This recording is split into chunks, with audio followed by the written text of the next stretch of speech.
Hi guys, and welcome back to my channel. My name is Svetlana and this is Svetlana's Corner. And today I thought of doing a little bit of a fun video. Now we're going to talk about prison tattoos. A lot of people ask me about prison tattoos, and so I actually brought a prop. This was actually a sleeve tattoo. I have no tattoos, so I can't show off mine, and it looks kind of ridiculous on me. Anyway, it was a little bit of a fun prop. So if you want to know more about different types of tattoos, let's go. I played it innocent, a feel of discontent. I'm finally facing it all, fearless. All right, so tattoos. I mean, tattoos. They were kind of a taboo thing for a long time, but now I think you see them everywhere. And historians actually say that tattoos in Egypt go all the way back to about 2000 BC. So they were used for a lot of purposes. Some were used for decorative purposes, sometimes medical. And since then, it's just been a way of self-expression, right? I mean, I wear jewelry. That's kind of a statement of who I am. My jewelry is usually sentimental. It's usually a gift, or it symbolizes something or someone or something, some kind of time in my life. So tattoos are like that for a lot of people. They give them that freedom of self-expression. And they've become so mainstream that, like I said, a lot of people have tattoos. So there's some tattoos that you see so commonly in prison, and sometimes people do the same kind of designs outside of prison, out here in the free world, but the meaning is so different. So before you get the tattoos, though, it's important you know what you're getting, because that is important. What you have on the outside of prison is so different that what it would mean on the inside of a prison. So you got to be really careful for that. And just as a side note, be careful what you get outside of the prison too. I had a coworker that wanted a statement. It was loving her grandma in Ukrainian. I am a Ukrainian person, and I told her that's not what it means. She got it anyway, and let's just say she's still rocking those swear words in Ukrainian on her arm. So you don't want to just get whatever tattoo. You want to research it. You want it to mean something to you, right? So people in prison have the same tattoo. Now, before I continue, please make sure that you're subscribed to my channel, or if you're not, please subscribe. That would mean a lot to me. Click that thumbs up button. It tells YouTube that you like these kind of videos, so I know which ones I am making. Now, let's continue with this video. So, again, tattoos. They mean a lot of things to a lot of people, and the meanings I'm going to tell you are just the ones I have personally seen on different people, or I've heard about, and they may not have that meaning for somebody else. So this is just my own perspective. Don't quote me. Do your own research. That's just, like I said, my own perspective on that.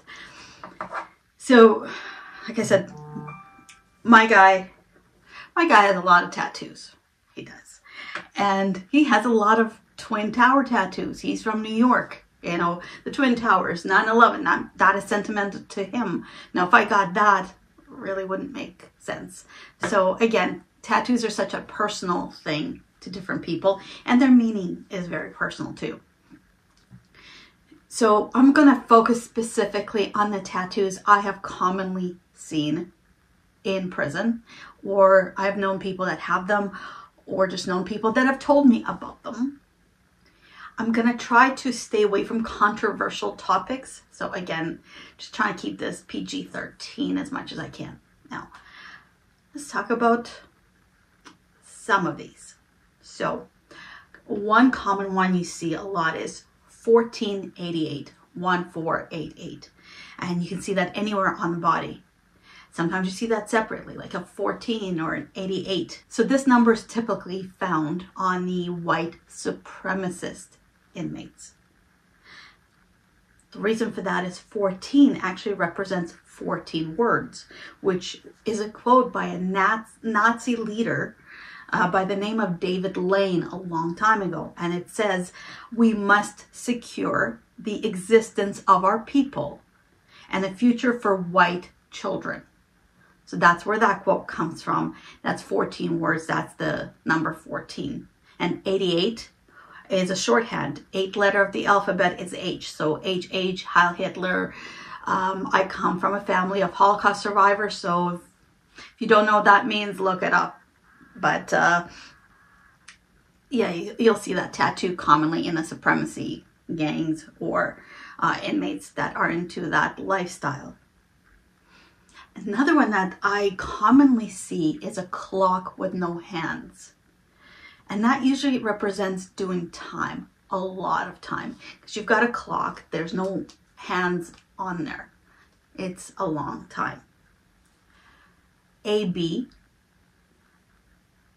It's, again, a very popular tattoo that I've seen personally. Any Nazi symbols, swastikas, the SS bolts, those are typically Aryan Brotherhood. So again, that is a certain group of individuals, and that's something they would have. One of the tattoos, one of the things I've seen as well is the Norteño tattoos, and those usually represent the Nuestra Familia gang. And their tattoos include the word Norteño, Nuestra. It could be a sombrero symbol, the letter N, the number 14, because 14 is the letter N. So any variation of those belong to that group of individuals. La M, which is the M, so actually the letter M, that's the Mexican mafia. Commonly the ones you don't see in the United States, but I come from Ukraine, which used to be Russia, USSR, etc. You'll see a lot of big crosses on the chest. So for the Russian convicts, that typically is the high-ranking prisoners. This one I haven't seen in Canada or United States for that matter, but I have seen it from some individuals that have immigrated, and it's ACAB, and that stands for All Cops Are Bastards, which is typically on the bodies of the British prisoners. That's why you see it more commonly over there. However, I have seen it on people in the United States, and it stands for Always Carry a Bible. Now, that's not a Christianity term at all. It's usually on the knuckles, and it means you're willing to go to prison for your crew, your gang, your car, or whatever cause. So that is the same initials, totally different meaning. And you'll find that a lot with tattoos. They mean one thing to some people and completely something else to someone else. Okay, this one I have seen a couple of times actually, and I'm surprised how often I've seen it.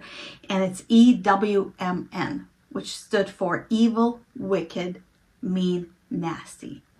It was on the knuckles of the prisoners, and generally it just represents the disposition of those prisoners. But I've seen it a few times now. It's interesting.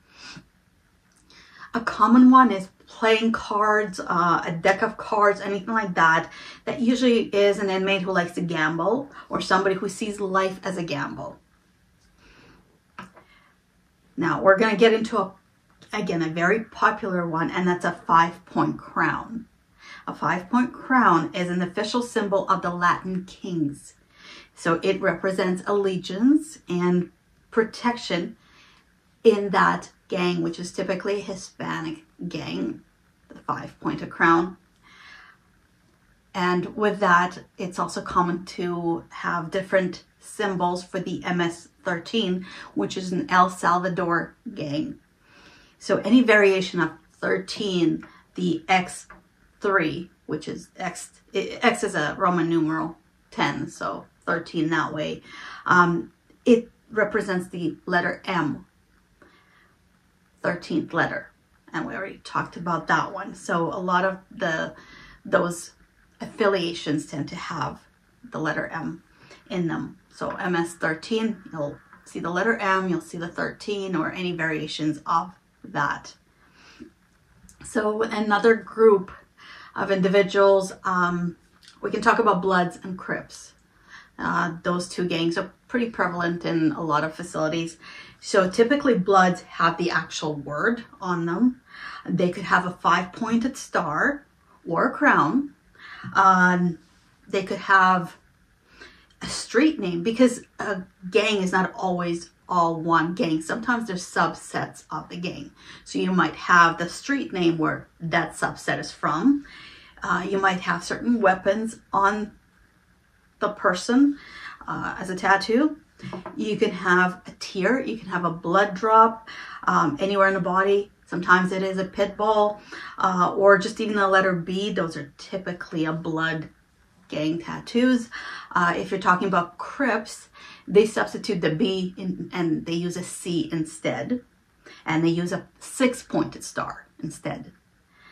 So if you see the arrow through the 5, that is showing respect to the Bloods. Now, if you see a down arrow through the 6, that's disrespect to the Crips. So for Bloods, those are pretty popular variations. Again, there's so many subsets of Bloods and Crips, and those are just some of the common ones. There are more gangs, more tattoos, but in prison, you can't just get a tattoo, especially if you belong to a gang, to an affiliation, to a group of people. You need permission from the higher ups, which are usually shot callers or the OGs, to get that tattoo. So most gangs have that blood in, blood out policy. It's very strict. They have that in place.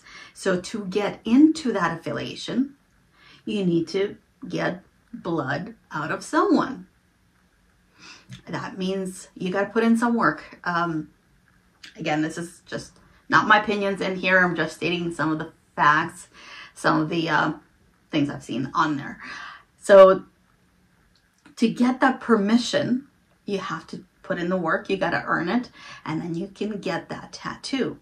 However, permission can always be revoked. It can be taken away, which is called being exed or exiled from that gang or that car. So that means that tattoo has to come off one way or another. And that actually is a term that I've heard people use. One way or another, that tattoo is going to come off. Now, either you take it off yourself or somebody will do it for you. And I'm just going to leave it as that. All right, let's move away from the gangs for a little bit, and we'll talk about a hooded executioner. Some also refer to it as a Green Reaper, and that should be kind of self-explanatory, but in prison, it actually means that they have killed a family member. However, it could also mean that they have a disdain, they have a hatred for enemies or people that betrayed them. So there's different meanings to that. One I've seen actually a couple of times now is Madonna and Child. So that's typically the Virgin Mary and baby Jesus. Now that has several meanings. So it could be that that prisoner feels like this prison is their home. They're either doing life in there, or they're doing a long time, or just they really engraved themselves into that life. This is what they view as their home. So the motherly figure, the Madonna, that motherly figure, it implies the comfort and warmth and love and tenderness and security, all those things that you feel that a mother represents. And so that prisoner feels that the prison makes him feel comfortable, just like a mother makes you feel comfortable and secure and a sense of belonging. That's sort of that encompassing feeling. But there is another meaning to that. It could also mean that this person got involved in a crime at a very young age. So they lost their innocence pretty early, and now they're either looking for a mentor or trying to find a mentor or have found a mentor. It's sort of that thing of trying to find somebody to care for them. It happens both ways. So commonly we see guns and weapons, and that is typically associated with assassinations, danger, levels of risk, things like that. Even somebody that says, hey, I got a fighter in me, they might have that.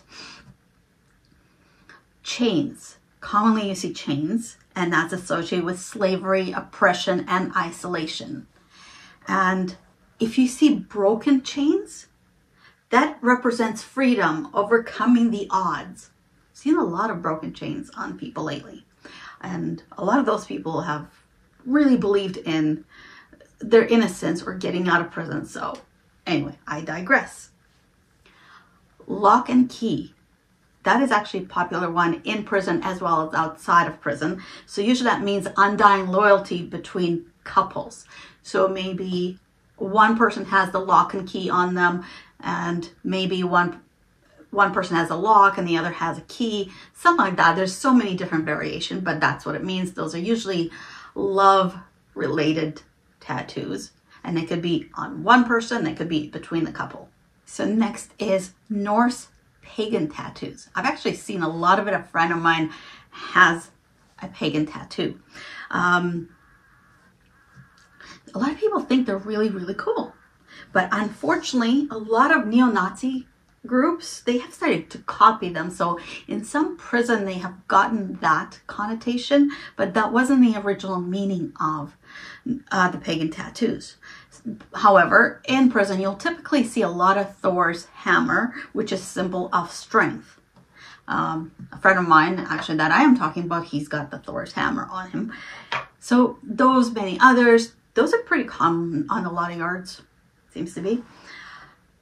Let's see, another one is 5150, so the number 5150. So if you know that some states have a 5150 hold, which is where police can detain you, they can take you and hold you for 72 hours for a mental health evaluation. So those who get the 5150 tattoo are saying that they believe they're criminally or they're mentally insane, they're a danger to themselves or others. They do it ironically, they do it for whatever reason, but I've seen those once or twice. Another one that I've seen is 13 and a half. And that typically means it took 12 jurors, one judge, and half a chance to convict you. Now this one was interesting in my opinion. 3 dots. So the 3 dots on the webbing of the fingers or right underneath the eye, that usually stands for my vida loca, my crazy life. So the 3 dots are typically not associated with any particular gang. However, it could be associated with a gang lifestyle itself, like belonging somewhere, belonging to a car or a gang. And if you have that, it could get you in trouble. Because if you don't belong to that gang and you just have that tattoo, well, again, the tattoo's coming off one way or another. I did see another meaning of the 3 dot tattoo, and that actually meant Christianity, the Holy Trinity. So again, there's so many meanings and so many ways that prisoners do express themselves with tattoos. I have seen 5 dots. So typically that represents time that's done in prison. So you got the 4 dots, which means the outside walls, the 4 walls. And the 5th dot in the inside is symbolizing that prisoner. So it's time that they're doing in prison. Typically you'll find the 5 dot tattoo on an inmate's hand between the thumb and the forefinger. So either in the web or somewhere, you know, right here. That's typically where I've seen them, but again, you can see them in a lot of places. Now, teardrop.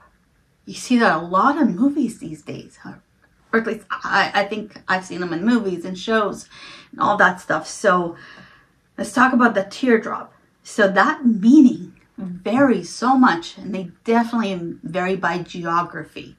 So sometimes it could be a long prison sentence, a very long prison sentence. Sometimes it means that the person who has the tattoo has committed murder. So if the teardrop is just an outline, you see the teardrop, but it's just the outline, it's not filled in on the inside, it could symbolize attempted murder. It could also mean that one of the prisoner's friends was murdered and they're looking for revenge. So that has many meanings depending where you go. So the geography is a big one in this. Now we're gonna get to, I I don't want to say one of my favorites, but one I've seen the most, just personally, seen the most, and that's cobwebs and spider webs. So in prison, cobwebs and spider webs tattoo are very popular, but it's also a very complicated type of tattoo. So normally you see it on the elbow, right? And years ago, this was part of a white supremacy gang, and it meant that you killed a person of color. However, that's no longer there. That concept has left a long time ago. So now it's more about the fact that you've been inside for so long. So it's kind of like the symbolism of it is associated with spiders. You know, they're trapping and prey. They're making cobwebs, and the criminals feel like they're being trapped inside these bars. It's kind of that physical show of sitting around for so long that your elbows are getting a spider on them. They're basically creating a web on your elbows because you are sitting in prison. You're doing so much time. So that's a common one in there. It could also be on the neck. You can also see the cobwebs or the spider webs on the neck. That's a popular tattoo as well. However, a spider web on your hand has a secret meaning between gang members and other criminals, which typically states that you are a high drug dealer. So this is not a gang identifier. Having that tattoo doesn't mean you are part of a gang. For some people, it can be a symbol of strength. It could be a symbol of growth. Just showing that you're going through struggles. So this is a very popular but very complicated tattoo because it has a lot of different meanings. It's very common in prison, very common. So I'm gonna now touch on that topic where I mentioned that if you have a tattoo and it has to come off one way or the other. So often we call it the blackout tattoos. Now, a little bit of a joke. Have you ever seen those movies where the guy might have, you know, I love Angela, and it crossed off, and underneath is Amber, crossed off, Julie, crossed off. I don't know these women, just listing names. So you see that. That's sort of a way of blacking out tattoos. Now, we can laugh about them, and I've actually seen that on the streets. I've seen people that have it. But in prison, that's a problem. Big problem. So if you've been in the gang and you've been exiled out of that gang, or you've been dropped out of that gang due to some kind of violation, now you can't have that tattoo. You got to black it out. So now that's a mark of shame. So if I don't know why I'm pointing here. I guess I've seen it over here on the shoulder. But anywhere, I guess if you have that something blacked out, people will give you a hard time for that. They don't know why you blacked it out. Maybe you just don't like the little funny dolphin you had and you just crossed it out. However, people don't know that. So when they see something blacked out, they assume that the reasoning behind that is a bad one. So that is a very dangerous tattoo to have, in my opinion, just because nobody knows why you had it blacked out. So that is one you really don't want to have in there. Anyway, I know there's many more tattoos, and I think my arm's gonna go numb from this tattoo sleeve, so I'm gonna end it here. I'm sure you guys know somebody that has a pretty cool tattoo in prison, outside of prison. Maybe you have a cool tattoo. If you want to share that, put it in the comments. I would love to read it. Maybe somebody else would love to know about it, you know, any origin of it. That would be kind of a fun fact. Anyway, I will end it here. Thank you so much for joining me on this video. Again, please subscribe, hit that like button, and I'll see you on the next one. Bye.